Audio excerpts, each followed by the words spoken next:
C'est l'un des arguments de ceux qui ne veulent pas réduire la dépense publique et qui nous disent mais aujourd'hui, les marchés financiers prêtent à l'État français à des conditions qui sont bonnes, puisque aujourd'hui on prête à l'État français à 10 ans à 3,5% à peu près. Donc ce sont des taux qui sont très faibles. Mais justement, moi je pense que ça ne durera pas. Et si vous voulez, les questions de finances publiques, c'est comme faire demi-tour à un Airbus A380 ou un paquebot. Il faut s'y prendre longtemps à l'avance parce que ça ne se fait pas comme ça. Donc il faut y réfléchir à l'avance. Et le vrai danger, il n'est pas que l'État français fasse faillite, il faut être réaliste, mais il est en revanche que les créanciers de l'État français nous disent on ne vous prête plus à 3,5%, mais on vous prête à 4 ou à 4,5% parce que vous êtes très endetté, parce qu'on n'a plus envie de prêter seulement aux États, mais on veut aussi investir sur des supports un peu plus risqués. Donc on vous demande une rémunération supplémentaire. Et si on demande à l'État français une rémunération à 10 ans, par exemple, non plus de 3,5%, mais de 4,5%, ce qui est quand même hautement probable ces prochaines années,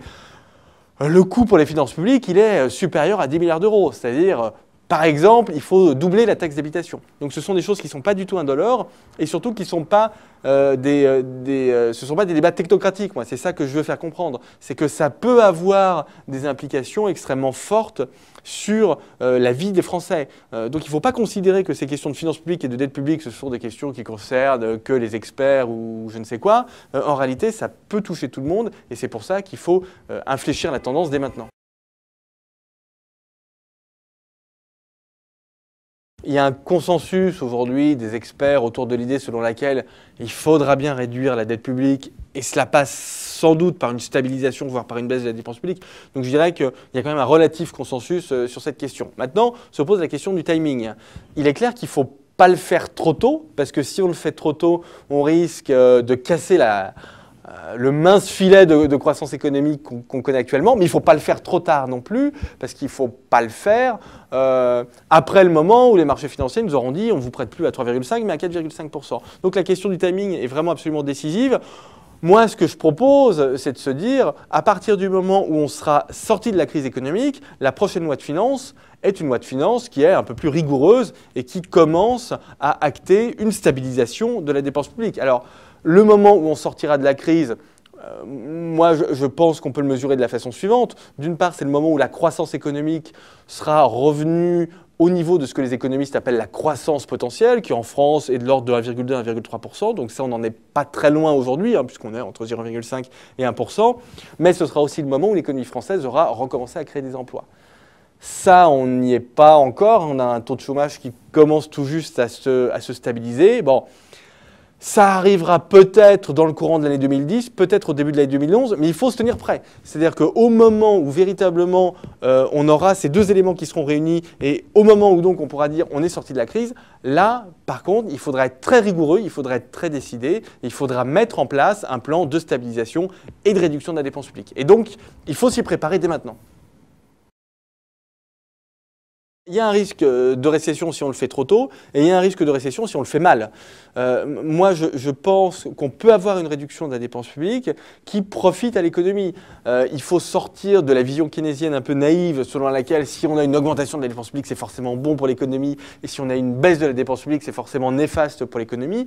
On peut avoir une baisse de la dépense publique qui bénéficie au secteur privé. Je vous donne un exemple très précis. On a parlé d'externalisation. Si on dit intelligemment, il y a un certain nombre de tâches aujourd'hui qui sont effectuées par l'État, mais qui pourraient être effectuées à moindre coût par le secteur privé et donc qui pourraient générer des créations d'emplois dans le secteur privé, c'est très bien et ça profitera à l'économie.